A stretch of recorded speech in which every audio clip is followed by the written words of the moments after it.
She served her country with honor, so why was a gun pointed at her in the middle of a grocery store? It was a bright Saturday morning in Fayetteville, Arkansas, and the local grocery store was buzzing with weekend shoppers. Retired Colonel Diana Brooks, a tall, commanding woman with silver streaks in her jet-black hair, strolled through the aisles, her shopping cart filled with fresh produce, canned goods, and a few treats for her grandkids. Known by many in the community for her years of service and warm personality, Diana had always been a pillar of strength and grace. She paused by the cereal aisle, carefully inspecting the labels on a few boxes. Diana believed in staying healthy, even in retirement, a habit drilled into her through years of military discipline. Her calm and collected demeanor reflected her years of training, but her sharp eyes missed nothing. She noticed a minor commotion at the far end of the aisle, a store employee in a heated conversation with a uniformed police officer. The officer, a young man in his early 30s, had a sharp tone, his hand resting a little too casually on the handle of his holstered gun. Diana didn't pay it much mind at first.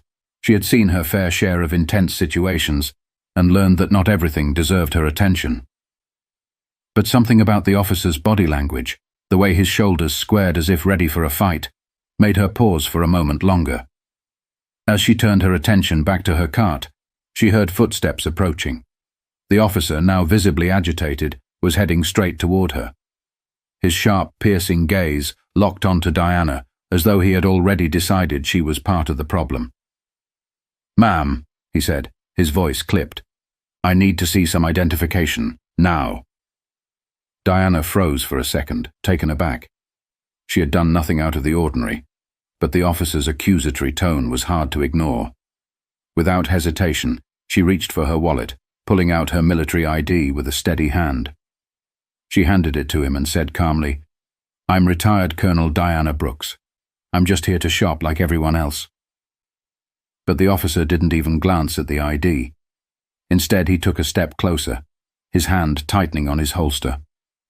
"We got a call about a disturbance, and you fit the description," he said flatly. "I need you to cooperate." Diana's calm demeanor masked a growing sense of unease. "I'm not sure what disturbance you're talking about, officer, but I assure you, I've done nothing wrong." The air in the aisle seemed to thicken as shoppers began to take notice of the exchange. Whispers floated through the crowd, and phones were quietly pulled out to record. It was clear that something was about to happen, but nobody could have predicted just how far it would go. But as the officer's tone grew harsher and his actions more threatening, the situation spiraled faster than anyone could have imagined. The tension in the aisle was palpable, each passing second feeling heavier than the last. Diana, standing tall and steady, met the officer's gaze without flinching. She had faced far greater threats in her lifetime, but the unwarranted aggression in this man's tone felt personal, unjust even. "Officer," Diana began, her voice calm but firm. "I'm happy to comply, but I need to understand why I'm being singled out. I was just shopping, as you can see." The officer, whose name tag read Barker, didn't seem interested in explanations. His jaw clenched as he looked her over, ignoring the ID still in his hand. "You're resisting cooperation," he said sharply, his volume rising. "Put your hands where I can see them." Gasps rippled through the nearby shoppers, who had begun gathering cautiously at the edges of the aisle. A young mother with her child in tow whispered, "What's happening?" while an older man muttered under his breath, "She's not even doing anything." Diana remained motionless, her hands visible and open at her sides. "With all due respect, Officer Barker, I'm not resisting anything. You asked for identification, and I gave it to you." But Barker wasn't listening. His hand moved to unclip his gun, and Diana's military training kicked in. Her eyes flicked toward his holster, assessing the situation. She knew escalating wouldn't help, but her instinct told her this officer was unpredictable and dangerously close to losing control. By now, a few phones had been raised, recording every word, every movement. The whispers had grown louder, murmurs of confusion and outrage spreading through the onlookers. One voice stood out, a man in his late 40s wearing a store uniform, who stepped forward tentatively. "Excuse me, officer," he said, his voice shaky but determined. "This woman is a regular customer. She hasn't caused any trouble." "Stay out of this," Barker snapped, his voice booming and echoing down the aisle. The man shrank back, his hands raised defensively, but the officer's outburst only fueled the murmurs around them. Diana took a deep breath, steadying herself. "Officer Barker," she said, her tone measured, "I understand you're doing your job, but you're making a mistake. I am not the person you're looking for." But Barker didn't back down. His eyes darted between Diana and the growing crowd, the weight of being watched seemingly pushing him further into a corner. He took another step forward, his hand now fully gripping the handle of his gun. The room seemed to hold its breath as Diana remained calm, her voice unwavering. "There's no need for this. Let's resolve this peacefully." But instead of de-escalating, Barker's next move would turn an uncomfortable situation into a nightmare that no one in the store would forget. The tension snapped like a taut wire. Officer Barker pulled his gun, the cold black metal glinting under the store's fluorescent lights. A collective gasp swept through the onlookers, some clutching their chests, while others instinctively stepped back, their phones trembling as they continued to record. "Get on the ground," Barker barked, his voice cracking under the weight of his own adrenaline. His stance was rigid, his hand visibly shaking. It was clear he wasn't in control, not of the situation, and not of himself. Diana didn't flinch, though her pulse quickened. Years of experience had taught her that panic only made things worse. She raised her hands slightly, palms forward, her voice steady but firm. "Officer Barker, you need to put the weapon down. I am not a threat." Her words didn't register. Barker's finger twitched near the trigger as his eyes darted around, clearly feeling the pressure of the crowd. The situation had spiraled far beyond what he anticipated, and his desperation was evident. Nearby, a young woman holding her toddler whispered, "This can't be real. He's pointing a gun at her for nothing." Her words sparked a wave of murmurs among the onlookers, their outrage simmering beneath the surface. "On the ground!" Barker yelled again, louder this time, as though shouting would make his commands more legitimate. "Now!" Diana's voice softened, but her authority remained intact. "You're making a mistake," she said. "I've done nothing wrong. Please listen to me. You're escalating this unnecessarily."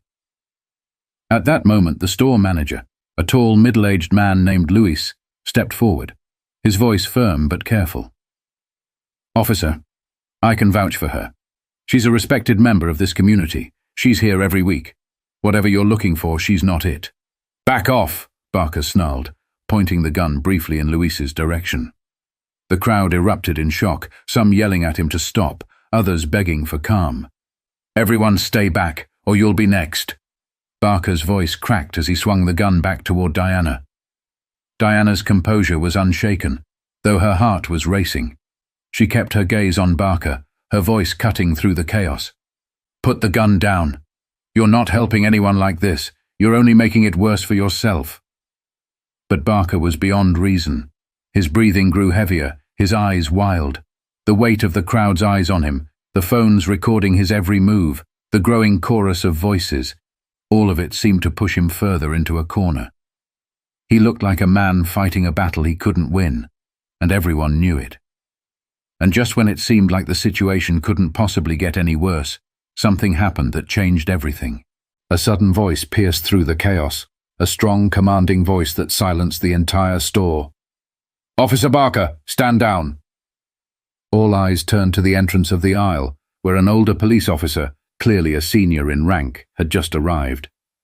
His name tag read, Lieutenant Marshall. With years of experience etched into his stern face, Marshall strode forward, his presence immediately altering the dynamics of the situation. Barker hesitated, his hand still gripping the gun. "Lieutenant, she's not cooperating. She fits the description from dispatch," he stammered, his voice trembling. Marshall's eyes shifted to Diana, who stood motionless, her hands still raised. Then he glanced at the crowd, their expressions a mixture of fear, anger, and disbelief. He quickly assessed the situation, his tone sharp and decisive. "Put your weapon away, Barker," Marshall ordered. "Now." Barker's grip tightened as he glanced between Marshall and Diana, his face a mix of defiance and panic. "But she—" "I said now!" Marshall barked, his voice carrying the authority of someone who had been in far more volatile situations than this. Barker finally relented, lowering the gun with visible reluctance. The tension in the air eased slightly, but the damage was done. Marshall turned to Diana, his voice softer now. "Ma'am, are you all right?" Diana nodded, lowering her hand slowly, but keeping her eyes locked on Barker. "I'm fine," she replied, her tone calm but firm. "But this officer has crossed the line." Before Marshall could respond, Luis, the store manager, stepped forward. "She's telling the truth. This woman hasn't done anything wrong. She's a respected customer here. I tried to explain, but he wouldn't listen." The crowd murmured in agreement, some even calling out in support of Diana. Phones were still pointed at the scene, ensuring that every word and action would be scrutinized later. Marshall sighed heavily, the weight of the moment clearly visible on his face. He turned back to Barker. "We're going to have a long conversation back at the station. Hand over your badge and weapon." "What?" Barker exclaimed, his voice breaking. "You can't be serious." "Now, Officer Barker," Marshall interrupted. "This is not up for debate." Reluctantly, Barker handed over his badge and weapon, his face pale as he realized the severity of the situation. The murmurs in the crowd grew louder, a mixture of relief and anger rippling through the onlookers. Marshall addressed Diana again. "Ma'am, I'm deeply sorry for what you've been subjected to. This isn't how we conduct ourselves. Please know this will be handled." Diana nodded, her composure unbroken. "I appreciate that, Lieutenant. But I hope this serves as a wake-up call, not just for your department, but for anyone who abuses their authority." And as the lieutenant escorted Barker out of the store, the crowd erupted, not with applause, but with the sound of people vowing to share what they had just witnessed. By the time Diana left the store, the footage of the incident was already flooding social media. Clips from multiple angles showed Officer Barker's unhinged behavior, Diana's calm and collected responses, and the crowd's growing outrage. Within hours, hashtags like #JusticeForDiana and #AccountabilityNow were trending nationwide. Local news stations quickly picked up the story, interviewing eyewitnesses and analyzing the videos. The narrative was clear. A decorated Army veteran, known and loved in her community, had been wrongfully targeted and threatened by a police officer who let his prejudice dictate his actions. The store manager, Luis, spoke out as well, praising Diana's courage and calling for systemic changes to prevent such abuses of power. Meanwhile, the Fayetteville Police Department issued a statement late that evening. The chief of police, visibly shaken during the press conference, publicly apologized to Diana and the community. He confirmed that Officer Barker had been placed on immediate administrative leave and that an internal investigation was underway. "We take this incident very seriously," he said, "and we are committed to holding those in our ranks accountable." Diana, however, wasn't looking for an apology. She was looking for change. Invited to speak on a local news segment the following day, she addressed the public with the same poise and strength that had carried her through decades of service. "This isn't just about me," she said, her voice steady but impassioned. "It's about the countless others who don't have a crowd with cameras to witness their experiences. It's about accountability, not just in law enforcement, but in all of us. We have to demand better training, better judgment, and better humanity." Her words resonated deeply, sparking conversations across the country. Commentators, activists, and ordinary citizens shared their own stories of injustice, many echoing Diana's call for systemic reform. As the days passed, the pressure on the police department grew. Activists organized peaceful protests outside the station, while others demanded a thorough review of Barker's record. It didn't take long for his troubling history to come to light. Complaints of excessive force and racial bias that had gone largely ignored until now. Faced with overwhelming evidence and public outrage, the department announced Barker's termination within 48 hours. The swift action was seen as a victory, but for Diana, it was just the beginning. But as the world moved forward, Diana's unwavering message of accountability left a lasting impact, proving that one moment of courage can ignite a much-needed conversation. Diana Brooks didn't see herself as a hero. She was simply a woman who refused to be silenced in the face of injustice.